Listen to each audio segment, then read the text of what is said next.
Today, being the 22nd day of March 2026, wherever you are across the globe watching this video, if you're a Christian, when you get to church today, pray at least for 30 seconds or for 1 minute for God's divine intervention that this war may come to an end. Anyhow, if you are not a Christian, whichever religion you believe in, devote 1 minute or 30 seconds for prayers. Because what I talked about in the last video I dropped a few hours ago is about to be played out in the coming hours or in the coming days. The President of the United States of America, Mr. Donald J. Trump, has released a new threat, a warning to the Iranian Revolutionary Guard Corps, or rather to the Islamic Republic of Iran. He has warned them that starting from the moment he was dropping that very tweet on X handle, formerly Twitter, that he has given them 48 hours to remove every threat, every obstacle, every blockade from the Strait of Hormuz. That failure to do that, another catastrophic event will take place. Let me read out the post or the tweet from Donald J. Trump so that you will understand in clarity what we are talking about. According to Donald J. Trump, he wrote, "If Iran doesn't fully open without threat the Strait of Hormuz within 48 hours from this exact point in time, the United States of America will hit and obliterate their various power plants, starting with the biggest one first. Thank you for your attention to this matter, President Donald J. Trump." Now, before this threat is coming, Donald Trump was already considering some other options, like I already pointed out in my last video. Seizing or hijacking the Iranian Kag Island that controls 90 to 95% of their oil exploration. That is number one. Or using military maneuver or force to remove the threat already planted at the Strait of Hormuz by Iranian Revolutionary Guard. And now, this very threat or this very warning. Don't forget that earlier, Donald Trump said he might reconsider attacking all the gas facilities in that Kag Island. Yes, and he also talked about attacking the entire largest gas facility or gas field of Iran in the South Pass, which is considered to be the largest in the world. Now, this is where it gets really interesting because actions and reactions will always be equal but opposite. You see, the point I'm trying to make here is this. This war is not ending anytime soon. Yes. And this action, if eventually the Iranian Revolutionary Guard fails to open Strait of Hormuz fully, and Donald Trump goes ahead to attack their power plants or their gas field or hijack their Kag Island. You see, at the moment, Donald Trump has at some point said it clearly that there is nobody to talk to in Iran today. There is no leader. There is nobody to talk to about ceasefire or making an agreement. Do you know why? Even when there is no supreme leader, the Iranian Revolutionary Guard continues to fire missiles, even though they are being daily decapitated. Now, let me take you a little bit into history before we talk about how Saudi Arabia and Pakistan will likely get into this war. It was back in the year 2005 or early 2000, precisely in the year 2003, after the government of Saddam Hussein collapsed. Just in 11 days, many of you can still remember what happened between the United States of American forces in Iraq in those years. Then Iran borrowed a leave from what happened, from the incident that took place in Iraq, and they concluded that every form of centralized military will collapse eventually. And then one of the commanders of IRGC, General Ali, Jafari, among, with other, top officers in the IRGC, they formalized the playbook of the decentralized military that we have in Iran today. They adopted a mosaic defense system. So when they adopted this mosaic, defense playbook, what they did was to divide the military in Iran, according to province, plus Tehran. So they had the 30 province in Iran plus Tehran, making it 31 provinces. And they equipped and authorized each of these provinces to act independently should there be silence from the central command whenever they lose communication from the central command? And the strategic thing about this, 31 provinces or decentralized military is that each of these provinces has stockpile of their own missiles, ballistic missiles, short range and long range drones. They have their own commanders, they have their own units. So the moment they lose communication from the central, commander or the central authority, which happened the moment, the supreme leader Ali Khamenei was eliminated, they lost, communication, and there were already pre-recorded, instructions, pre-recorded authorizations that the moment this happens, then continue to attack, continue to launch attack, continue to fight to survive until somebody tells you to stop. At this material time, there is nobody to tell the Iranian soldiers, the Iranian military, to stop. Maybe the second son of the late Khamenei, Mojtaba, who currently we don't know whether he's still alive or he's still on sick bed. Maybe, maybe not. But so what this means more is like having a state police. Just think of Nigeria, for example. Across the 36 states in Nigeria, you have state police. Everybody have their own commanders. They have their own military, they have their own police, they have their own stockpile of weapons, missiles, drones, and everything. And the central command says, once you cannot reach me, once there is no communication from me, continue to fire, continue to attack, continue to fight to survive. Don't stop. That is a clear picture of what is happening in Iran today.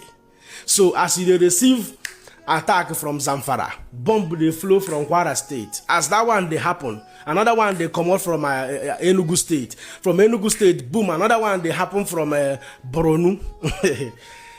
It's crazy. But the way it is now at this material time remains that this decentralized military unit or cells in Iran will continue to fight independently until they run out of weapons, until they run out of missiles, until they run out of drones and all of that. So practically nobody is going to be able to stop these people unless there is a ground troop, some level of offensive. Just maybe ground troops or ground operations will be able to capture, many of these commanders of these provinces, capture their units, capture their facility, capture their underground tunnel, capture, whatever that need to be captured, in order that a new instructions may be, administered or issued, in surrendering. So that could be another strategy or another tactics that will probably prevent all of these decentralized units from running an attack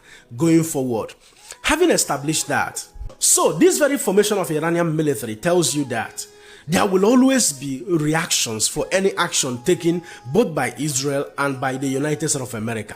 And it now depends on the capacity they still possess, to reacting to any action taken by Donald J. Trump. But the ballistic missile attack that was launched against Diego Garcia, the UK and American joint air base at the Indian Ocean, that travels up to 4,000 kilometers, is a very big concern today in Europe. I will drop a different video section on that so that you will understand the threat, why Europeans should currently be grateful to United States of American President and Israeli Prime Minister, who have been saying it over time, that Iran is building way more dangerous weapons that can travel anywhere, including the nuclear warheads and all of that. But that will be a discussion in another section. So when you look at the whole trajectory of events, you know that time is becoming very delicate. And now, what will happen if the US finally destroys the power plants of Iranian government? Definitely, this decentralized military, they do not listen to any other instructions because they have lost communication from the central command. Because they have lost communication from the central command, so they will continue to launch attack. Now, what will happen when US attacks their power plant? Definitely, these men would want to rise up to retaliate. How are they going to retaliate? I've always maintained that out of rascality, they will attack indiscriminately all the members of the Gulf nations who are considered to be allies of the United States of America, countries like Saudi Arabia, countries like Qatar, countries like United Arab Emirates, Kuwait. They might try to destroy their own energy facilities, their power plants, their oil field, and all of that. And what will happen if they eventually attack Saudi Arabia, for example? Saudi Arabia in the year 2025 had what they call strategic defense mutual agreement with Pakistan. In that agreement, they are simply trying to say that any aggression on one of the country is an aggression on both of them. So, according to their foreign minister, and the news coming from Saudi Arabia today, if Saudi Arabia eventually, because they have released their warning that if Iran attacks them again, that they will reconsider coming out fully to joining the war. And if they join the war, it means that their allies, which is Pakistan, that shares about 900-kilometer border with Iran, is likely to come into the war in full force. And you know, Pakistan also has a very strong military. So at the end of the day, there are chances that Saudi Arabia will mobilize the entire Gulf nations against Iran. Now listen to that very video clip and we shall ramp it up from there. The Saudis would decide to enter with complete force with regards to this war, Iran is definitely going to be the biggest loser, because Saudi Arabia will activate its bilateral defense agreement with Pakistan, and it will rally the Arab and Muslim world. We are speaking of over 50 Muslim countries to have one target, is to put Iran on its place. So the last thing we want actually is to enter this war, and we want a political solution by any way.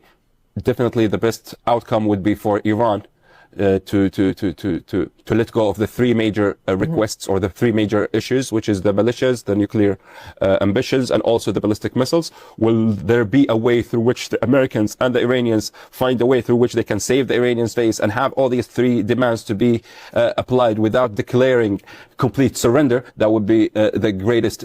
Well, coming days will be very interesting, very scary, as well as, I don't know, but it's going to be really very interesting. All fingers crossed that it doesn't escalate to that very level. I do know that USA will never be silent while Iranian Revolutionary Guard close out Strait of Hormuz. And now some oil companies are being taxed. I saw in New Zealand that $2 million was paid by oil tanker company to pass through the Strait of Hormuz. They paid to IRGC, Iranian Revolutionary Guard Corp. I don't know the validity of that news. I didn't spend my time to verify that. I just saw the headline. So if that becomes truth, although the only truth we know today is that Indian vessels is being allowed to transport their oil through the Strait of Hormuz.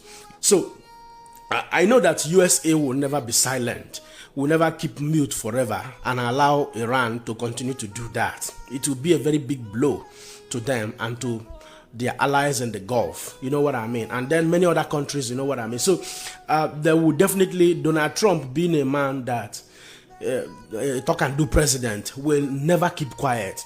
There are some other alleged news that is currently trending now.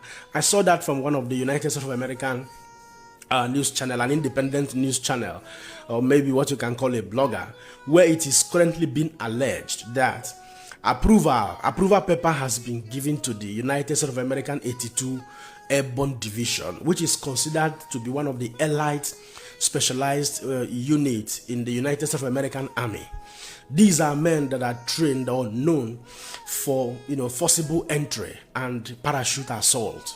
You know what I mean? So anywhere where things they hard, where people know they enter, this is what these people specializes in, forcible entry.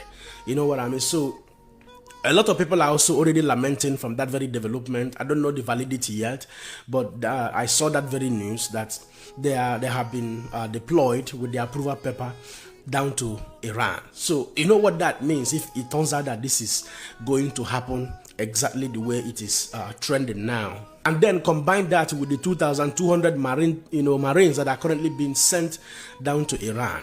Although one of the things that makes me be very doubtful of that very 82 Airborne Division is because usually the U.S. Marine troops will have to go in first before this 82 Airborne Division comes in. You know what I mean? So I don't know. These are still speculations. It has not been 100% verified. But when you begin to look at, trail what Donald Trump has actually shared in many of the press briefing, when he talked about seizing or hijacking the Kag Island of Iran, and then also using military maneuver at the Strait of Hormuz, you will find out that these things will not happen through dream or through wishes or by mere saying it. It has to happen through specialized operations. And the U.S. Marines, as well as this 82 airborne division, are also part of the team that specializes in carrying out such operations effectively. However, all of these things will have massive consequences. If victory is achieved, the objectives is achieved at the end of the day, it will come